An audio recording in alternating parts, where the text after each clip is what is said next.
Potato spring roll বা spiral potato এই রেসিপিটি কিন্তু এখন বেশ ভাইরাল। মেলাতেই বলুন কিংবা স্ট্রিট ফুড হিসেবে কিন্তু এই রেসিপিটি খুবই ভালো চলছে। তো আজকে আমি আপনাদের সাথে শেয়ার করব এই স্পাইরাল পটাটো বা স্প্রিং পটাটো রেসিপি।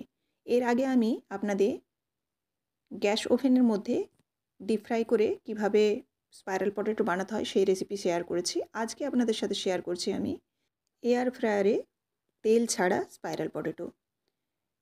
নমস্কার বন্ধুরা, মিক্স ফিউশন সোমার পাকশালায় আপনাদের সবাইকে স্বাগত। এখানে আমি আলুটার খোসা ছাড়িয়ে নিয়েছি, আর যেহেতু কাঠিগুলো আমি একটু ছোট নিয়েছি সেজন্য কিন্তু এখানে আমি মাঝারি সাইজের আলুগুলো নিয়েছি। এবার দেখুন একটা মাঝ বরাবর কাঠি আমি ভেতরে ঢুকিয়ে দিলাম। তো এই কাঠি আমি অনলাইন থেকে নিয়ে এসেছি। আপনারা যারা গ্রামে থাকেন তারা অবশ্যই কিন্তু বাঁশকে দিয়ে এরকম সরু সরু কাঠি বানিয়ে নিতে, মানে বাঁশ কাঠি যেগুলোকে বলে। তো এইভাবে দেখুন আমি কিভাবে করছি সেটা আপনারা দেখলেই বুঝতে পারবেন। আপনারা ছুরি দিয়েও করতে পারেন, তো ছুরি দিয়ে এতটা ইজি হয় না বটিতে যতটা হয়। আর মেলা বা আপনারা স্ট্রিট ফুড হিসাবে যেখানে খান রাস্তার ধারে, সেগুলোর কিন্তু এদের মেশিন থাকে। তো আমি তো যেহেতু ঘরোয়াভাবে করছি সেজন্য আমি এখানে বটি ব্যবহার করছি, আর বটিতে দেখুন ঘুরি ঘুরি রাউন্ড করে করে কিন্তু কেটে নিচ্ছি। এইভাবে পুরোটা আমি কেটে নিলাম। এবার এরকম আস্তে আস্তে কিন্তু লম্বা করে হালকা হালকা প্রেশার দিয়ে টানলেই কিন্তু এরকম স্প্রিংয়ের মতো হয়ে যাবে। তো দেখুন আমি কিভাবে করছি সেরকম দেখলেই আপনারা বুঝতে পারবেন। ভাঁজে ভাঁজে কিন্তু আঙুলটা দিয়ে একটু হালকা করে ফাঁকা করে দিলেই হবে। তো এইভাবে আমি বেশ কয়েকটা বানিয়ে নিচ্ছি। আমি এখানে কাঠিগুলো ছোট নিয়েছি, যেহেতু ঘরে বানাবো সেজন্য ছোট কাঠি নিয়েছি। বড় হলে কিন্তু এই সেম আলুটাই আরও লম্বা করা যাবে। তো যাই হোক, আমরা যেহেতু মেলার মতো বা রাস্তা ধারে যেভাবে এই স্পাইরাল পটেটো বা স্প্রিং পটেটো ভাজা হয় সেরকম এত বড় কড়াই বা অনেকটা তেল ব্যবহার করব না, বাড়িতে আমরা নর্মালভাবেই বানাবো, সেজন্য কিন্তু এরকম ছোটো ছোটোই কিন্তু আমাদের পক্ষে সুবিধা, কারণ জায়গা আমাদের ছোট, সেজন্য ছোটোই বানিয়েছি। তো এবার দেখুন এগুলোকে জলে দিয়ে দিয়েছিলাম সঙ্গে সঙ্গে, নইলে কিন্তু কালো হয়ে যাবে। তারপর আমি আধ ঘন্টার মতো রেখে দিয়েছিলাম। এবার জল থেকে তুলে একটা কাপড়ের সাহায্যে একটু মুছে নিচ্ছি। যদি আপনারা 5 থেকে 7 মিনিট এমনি রেখে দেন তো সেক্ষেত্রে কিন্তু এরকম মোছার কোনো প্রয়োজন হবে না। এবার আমি এখানে একটা ব্যাটার বানাবো।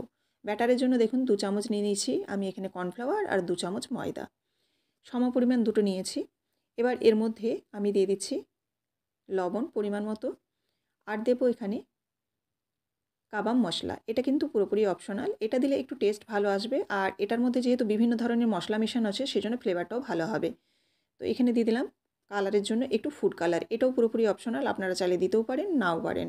দিয়ে দিলাম খুব সামান্য চিনি। এবার জল দিয়ে একটা মোটা ব্যাটার তৈরি করব।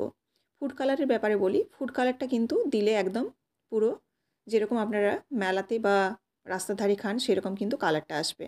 আর আপনারা ফুড কালার বদলে আপনারা কিন্তু কাশ্মীরি লঙ্কার গুঁড়ো ব্যবহার করতে পারেন, সেক্ষেত্রেও কিন্তু অনেকটাই ভালো কালার আসবে।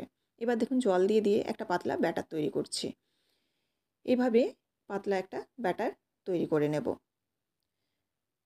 এবার দেখুন এখানে দিয়ে দিচ্ছি আমি ঝালের জন্য খুব সামান্য লঙ্কা গুঁড়ো, এটাও পুরোপুরি অপশনাল, আর আদা রসুনটা অবশ্যই দেবেন, তাহলে কিন্তু টেস্টটা ভীষণ ভালো হবে, ভীষণ ভালো একটা ফ্লেভার আসবে। তো এবার সব কিছু ভালোভাবে মিশিয়ে নিচ্ছি। পাতলা ব্যাটার তৈরি করেছি। এবার আলুগুলোকে আমি এবার ওই ব্যাটারের মধ্যে হালকা করে ডুবিয়ে নেব। এদিকে আমি ব্রেড ক্রাম্ব রেডি করে নিয়েছি একটা পাত্রের মধ্যে, একটু মেলে দিলাম, আর এটাকে আমি দেখুন গোটা গায়ে কিন্তু হালকা করে লাগিয়ে নিচ্ছি। বেশ ভালোভাবে কিন্তু লাগিয়ে নিচ্ছি, কিন্তু এবার যেহেতু পাতলা হয়েছে খুব একটা মোটা কোটিং হবে না, হালকা জাস্ট হবে। আর এটা অবশ্যই দিতে হবে, নইলে কিন্তু এই ব্রেড ক্রাম্বটা এর মধ্যে চিটবে না। কাবাব মশলাটা যে দিলাম সেটার ক্ষেত্রে একটু বলি যে, যদি কাবাব মশলা হাতের সামনে না থাকে, সবাইকার বাড়িতে কাবাব মশলা থাকে না, তো সেই কারণে আপনারা খুব সামান্য ধনে জিরে ব্যবহার করলেও হবে। আর যদি ধনে জিরে নাও দিতে চান তাতেও কিন্তু হবে। এই যে আদা রসুনের পেস্টটা দিয়েছেন না, এতেই কিন্তু সুন্দর একটা ফ্লেভার চলে আসবে। তো দেখুন এবার ব্রেড ক্রামের মধ্যে আমি কোট করে নিচ্ছি, আর খুব একটা যে ডিপ করে করতে হবে সেরকম নয়, যেন ভালোভাবে পুরোটা লেগে যায় এটুকুই। আর এখানে ডবল কোট করারও কোনো প্রয়োজন নেই। এইভাবে আমি প্রত্যেকটাকেই এই ব্যাটারের মধ্যে ডুবাবো, দিয়ে একটু ঝেড়ে নিতে হবে লিকুইডটা, দিয়ে ব্রেড ক্রামে এরকমভাবে উপর থেকে ছড়িয়ে দেবো, আর চারদিকটা পুরো ব্রেড ক্রাম দিয়ে একদম পুরো ভরিয়ে দেবো। এবার দেখুন সবকটা আমি রেডি করে নিয়েছি। এগুলো আপনারা ডুবো তেলে করতে পারেন, যে রেসিপিটা আমি আগে দেখিয়েছি, অর্থাৎ ডিপ ফ্রাই করে নিতে পারেন। আজকে আমি আপনাদের সাথে এয়ার ফ্রায়ারে শেয়ার করছি। তো 5 মিনিট আমি প্রিহিট করে নিলাম এয়ার ফ্রায়ারটা। এবার এয়ার ফ্রায়ার হলে আপনারা সবাই জানে যে কোনো রকম তেল লাগে না। এবার এই স্প্রিং পটাটোগুলো দিয়ে দিলাম, এখানে 4 পিস দিয়ে দিলাম। দেওয়ার পর উপর থেকে কিন্তু এরকম একটু তেল ব্রাশ করে দিতে হবে, নাও দিতে পারেন, কিন্তু উপর থেকে তেল ব্রাশ করে দিলে দেখতে দারুণ সুন্দর হবে, কালারটাও খুব ভালো আসবে, তাছাড়াও একটা গ্লসি ভাব আসবে। তো অবশ্যই আপনারা এই ব্রাশ দিয়ে উপর থেকে একটু করে তেল ব্রাশ করে দেবেন।